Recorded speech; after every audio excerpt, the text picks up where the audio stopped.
Olá, boa tarde.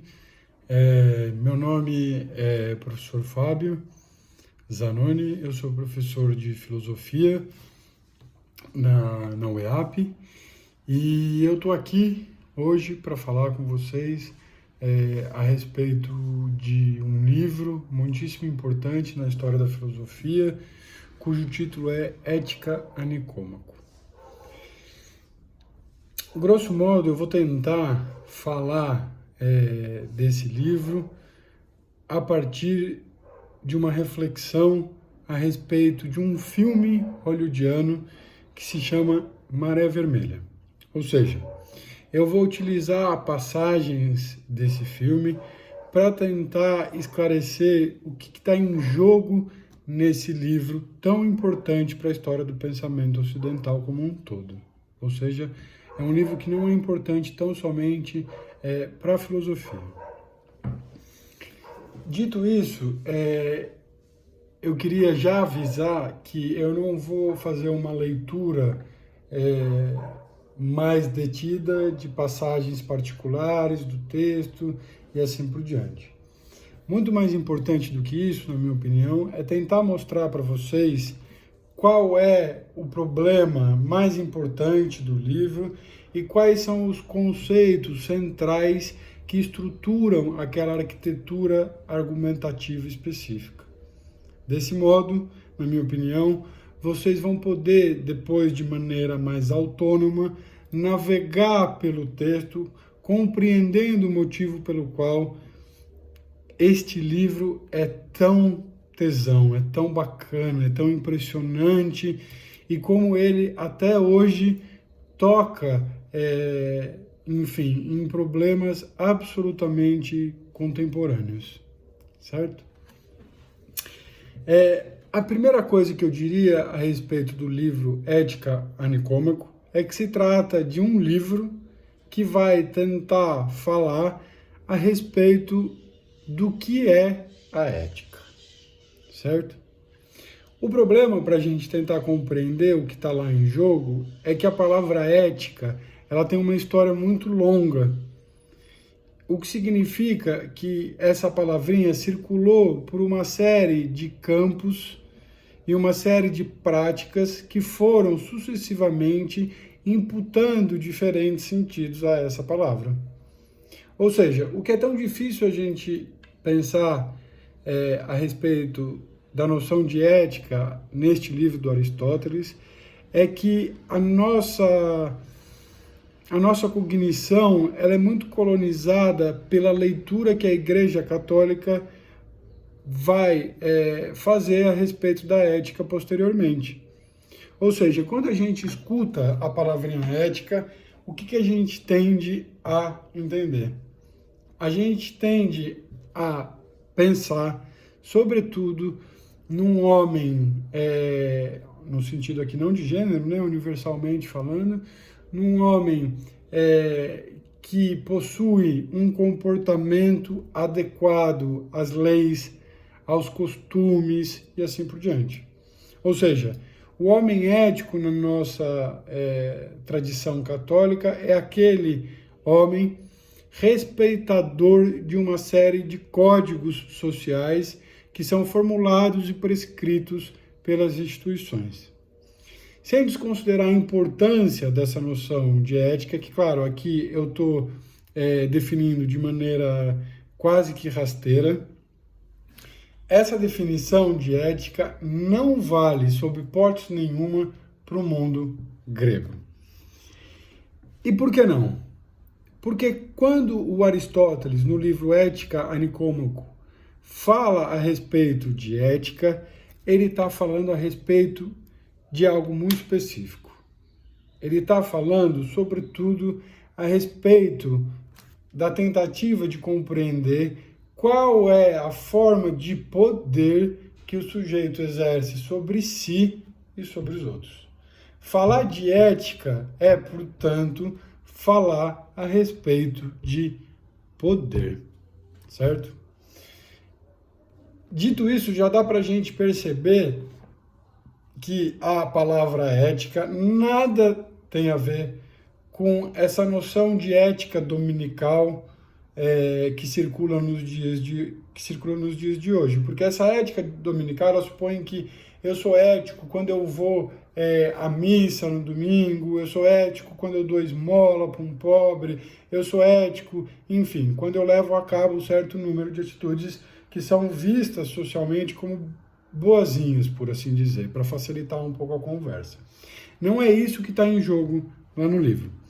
O que está em jogo, justamente, é mostrar que o homem ético é um homem virtuoso, ou seja, é um homem capaz de exercer poder sobre si. Mas para entender isso, é preciso que a gente veja, antes de mais nada, que o homem virtuoso, que é esse homem que exerce poder sobre si, ele sempre exerce poder sobre duas coisas: sobre as forças exteriores que tentam governá-lo e sobre as forças interiores. Daí a importância de tentar estabelecer esse diálogo com o filme Maré Vermelha. Se vocês forem lá dar uma espiada no filme, o filme de A a Z, do início ao fim, gira em torno de uma tripulação, e essa ideia de tripulação é muito importante. Eu vou até anotar aqui para voltar a falar disso com vocês. Essa tripulação, ela comanda um navio de guerra responsável por carregar bombas atômicas, certo? E, a partir de um determinado momento, desponta um conflito entre o Gene Hackman, que é o capitão, e aquele que está imediatamente subordinado a ele, que é por assim dizer, o vice-capitão, que é o Denzel Washington.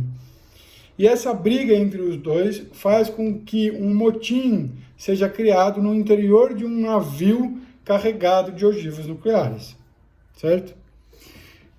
Então percebam, o que está em jogo nesse filme, que é muito incrível, mas ele aparentemente é só um filme sobre aventura, é mostrar que o problema da ética é indissociável do problema da virtude, entendida aqui como a capacidade que o sujeito tem de levar a cabo essa luta contra duas forças, uma interna e uma externa. Ou seja, tudo se passa como se eu, Fábio, fosse uma espécie de submarino que tem que a todo momento pelejar, lutar, guerrear contra essas forças externas que tentam me abater, ou seja, outros submarinos, ventos, correntezas e assim por diante, e ao mesmo tempo tenho que lutar para estabelecer um certo governo contra as forças internas. Ou seja, eu preciso ser capaz de montar uma hierarquia dos meus afetos que seja, por assim dizer, resultado do poder que eu exerço sobre mim, certo? Via de regra, a gente tende a reconhecer com mais facilidade a luta contra as forças exteriores. E mais precisamente contra um modo dessas forças exteriores, contra uma modalidade, que é geralmente o inimigo que vem me atacar. Ou seja, uma pessoa que não gosta de mim, que me xinga e que eu tenho que, enfim, reagir, um cachorro bravo na rua, um vendaval que aparece quando eu estou indo à padaria comprar pão e assim por diante.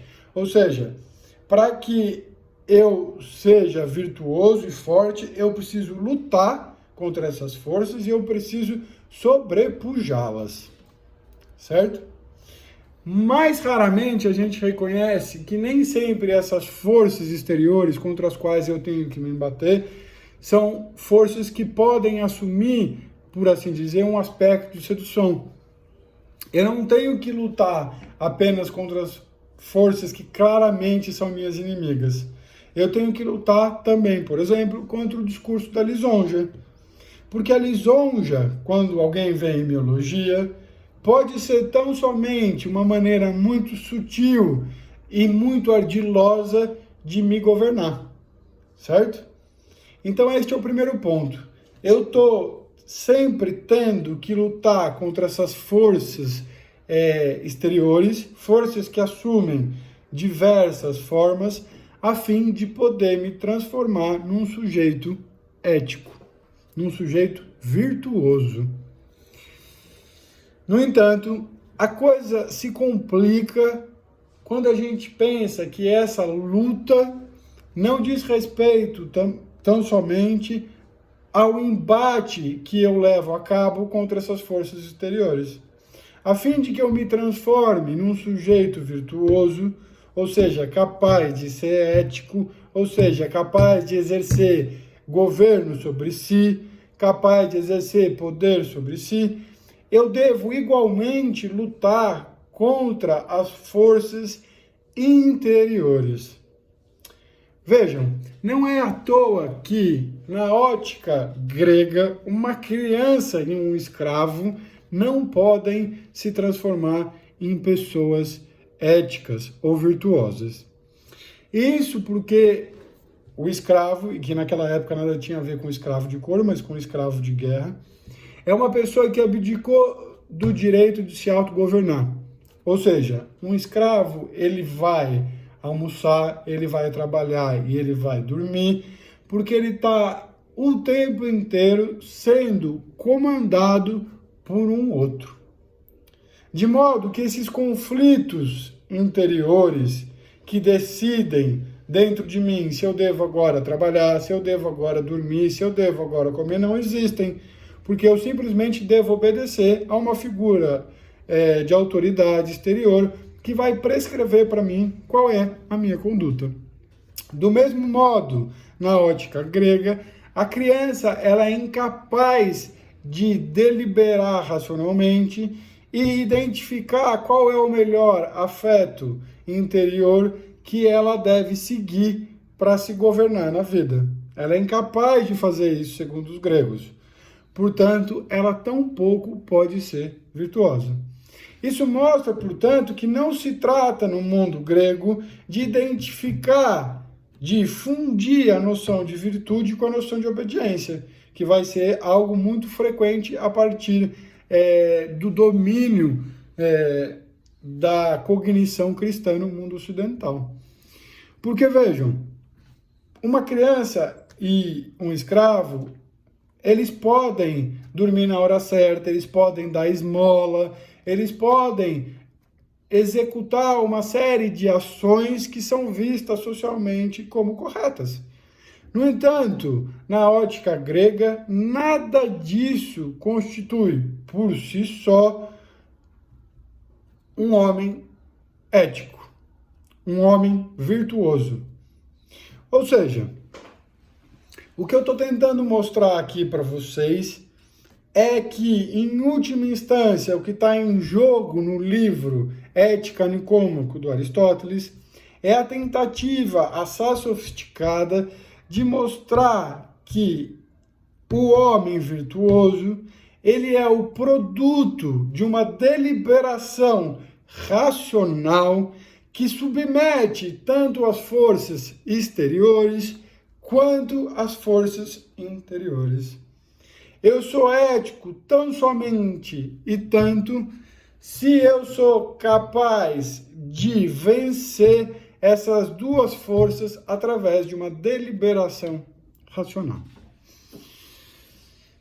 Em suma, para tentar dar exemplos práticos de como o homem ético precisa vencer ao mesmo tempo os ventos exteriores e os humores interiores, bora lá pensar em Brumadinho.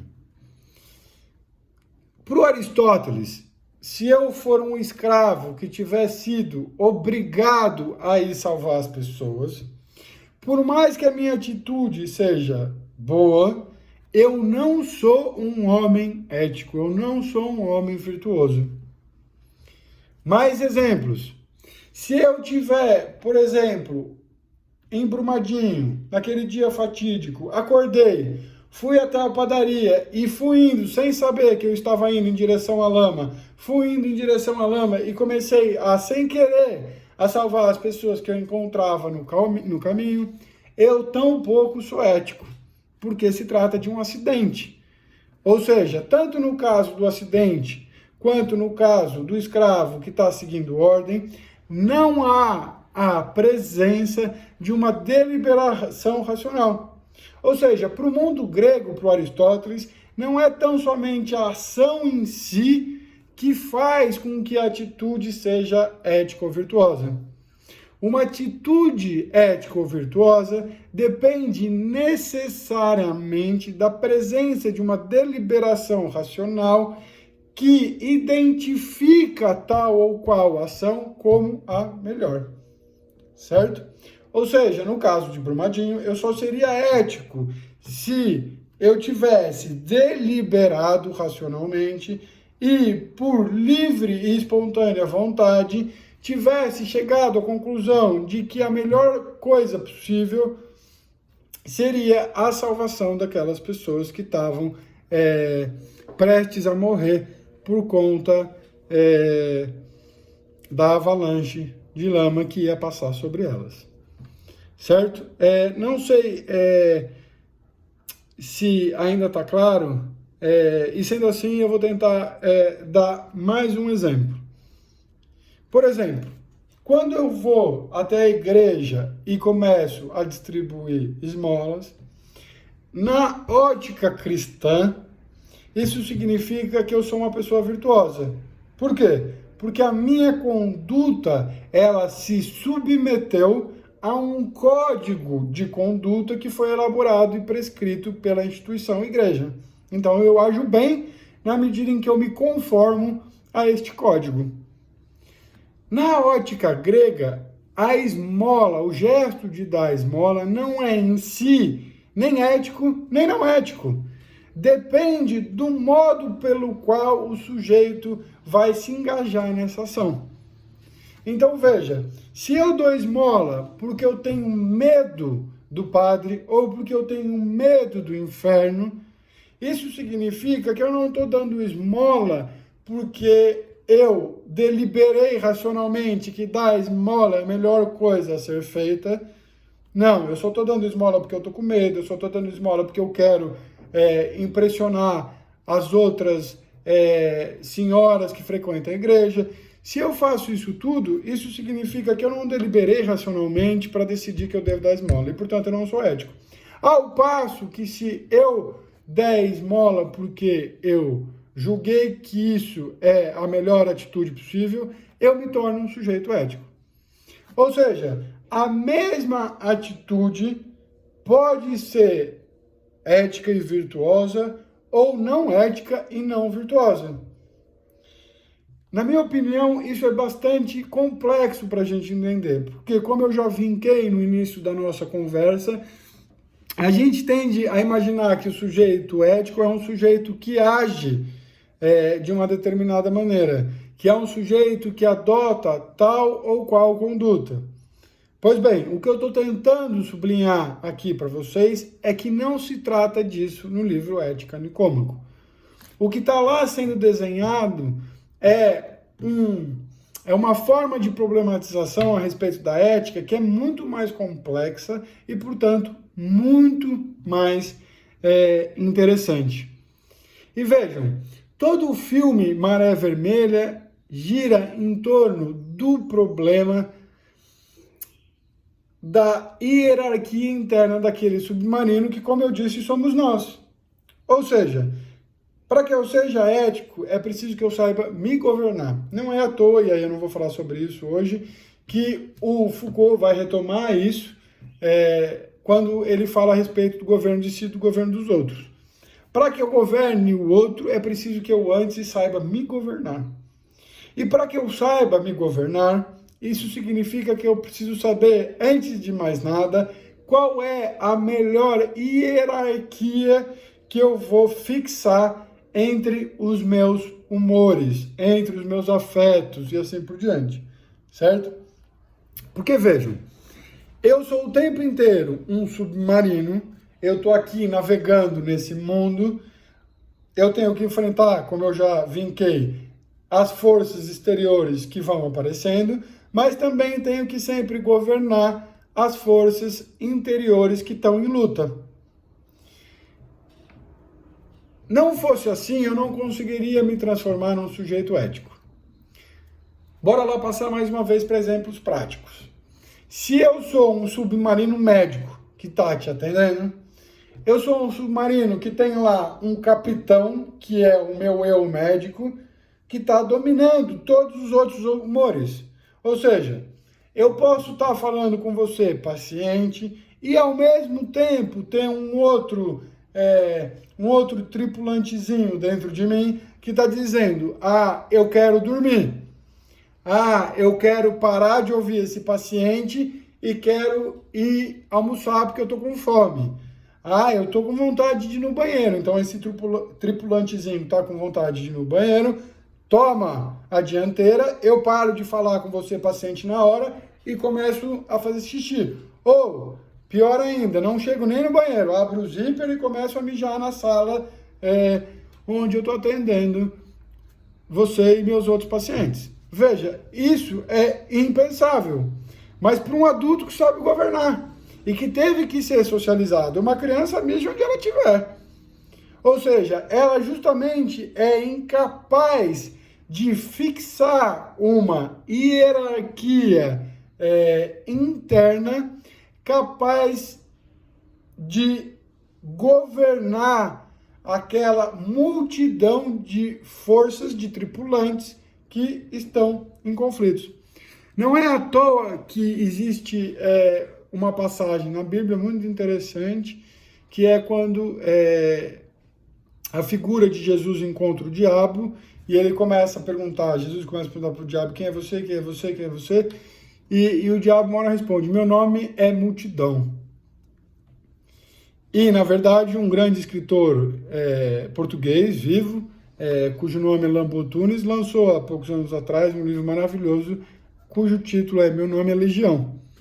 O que está em jogo nessa ideia grega, que até hoje persiste, que a gente encontra depois na Bíblia, que a gente encontra no Lambo Tunes, que a gente encontra na nossa cabeça, mesmo que a gente não tenha muita consciência disso, é justamente o problema da hierarquização desses afetos internos, dessas forças internas, desses tripulantes internos.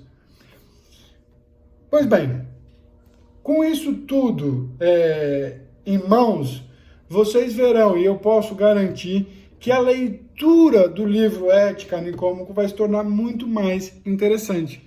Porque quando vocês encontrarem, a partir de agora, essas palavras, virtude, ética e assim por diante, vocês vão ter uma noção mais clara a respeito do papel que elas desempenham no interior dessa arquitetura argumentativa específica. Porque é muito chato quando a gente tem que ler filosofia e decorar conceitos e coisas dessa natureza sem saber a razão de ser desses conceitos. Certo? Quando a gente descobre o porquê o Aristóteles está falando de ética, porquê que o Aristóteles está falando de virtude e assim por diante, isso tudo se torna muito mais interessante.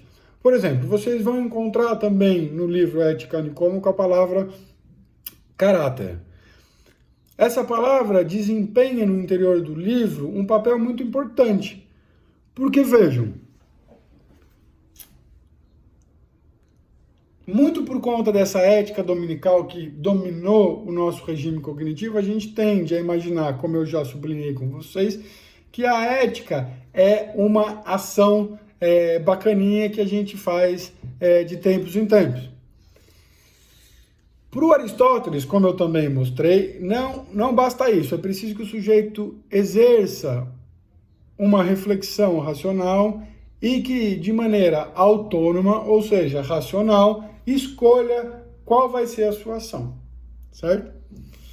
E aí, é preciso dizer também que isso só não basta. Se um dia eu acordar em Brumadinho, como eu dei o exemplo de Brumadinho, vou seguir nele, e decidir que, racionalmente, a melhor escolha é salvar aquelas pessoas, aquela ação pontual, ainda que seja fruto de uma deliberação racional, não é suficiente para me definir como um sujeito ético.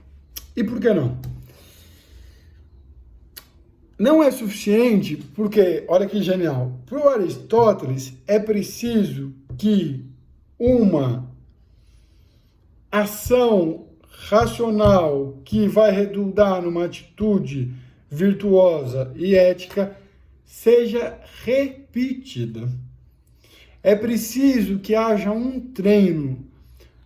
Ou seja, se eu quiser ser ético salvando alguém, é preciso que eu delibere racionalmente muitas vezes e que faça esse mesmo gesto muitas vezes.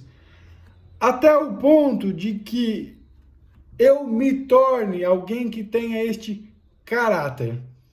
Essa é uma outra palavrinha que está presente nessas reflexões aristotélicas. Novamente, a gente tende a ler a noção de caráter como uma coisa bonitinha, ele é uma pessoa honesta e assim por diante. Sem desprezar a importância ética dessas coisas, o ponto todo que vocês devem perceber é que caráter ali no livro nada tem a ver com essa ideia que a gente tem a respeito dessa noção. Caráter, portanto, é o resultado desse treino ininterrupto em torno de uma deliberação racional que sempre vai me levar a executar a mesma ação. E aí essa palavra sempre é importante, porque o homem que tem caráter, na ótica aristotélica, é o homem que conseguiu adquirir uma espécie de motor próprio. Ou seja, ele não depende nem dos humores internos, que, como a gente sabe, oscilam muitíssimo, e nem do acaso das forças externas, que, como é evidente, a gente não governa. Eu não tenho como prever e governar inteiramente a conduta do outro. E tampouco consigo prever os afetos internamente, como é que eles vão estar. Às vezes eu estou com vontade de dar aula, às vezes eu não estou com vontade de dar aula. Às vezes eu gosto muito de orientar uma pesquisa de mestrado, às vezes eu quero matar o meu orientando. E, no entanto, eu tenho sempre que orientar essa pesquisa da melhor maneira possível. Ou seja, eu tenho que tentar formar em mim um caráter de professor. Ou seja, eu preciso exercitar essa repetição, de modo que eu ganhe autonomia, é isso que está em jogo também na noção de autonomia, em relação a essas duas forças, as forças internas e as forças externas. Portanto, vejam, e aí eu vou me encaminhar para o final dessa nossa conversa, vejam como o Aristóteles é muito interessante e vejam como o filme Maré Vermelha retoma, ainda que seja de maneira inconsciente, essas reflexões que foram formuladas lá atrás pelo Aristóteles. Porque o filme Maré Vermelha, se a gente tiver paciência de assisti-lo com esse olhar, esse filme vai tematizar o tempo inteirinho o problema dessa luta agônica entre forças internas e forças externas, certo? E o tempo inteiro o que vai estar em jogo é a tentativa de mostrar quais são os mecanismos éticos que eu devo me valer para me tornar uma pessoa com caráter, ou seja, para me tornar uma pessoa que consegue lutar contra essas duas forças o tempo inteirinho.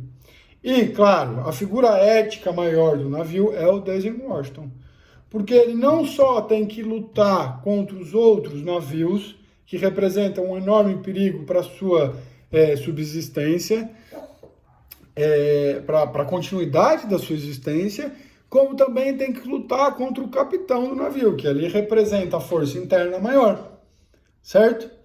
Ou seja, eu gostaria muito que vocês tentassem, depois dessa nossa rápida conversa, assistir ao filme Maré Vermelha e ler o livro Ética no Nicômaco a partir dessas discussões que a gente teve aqui.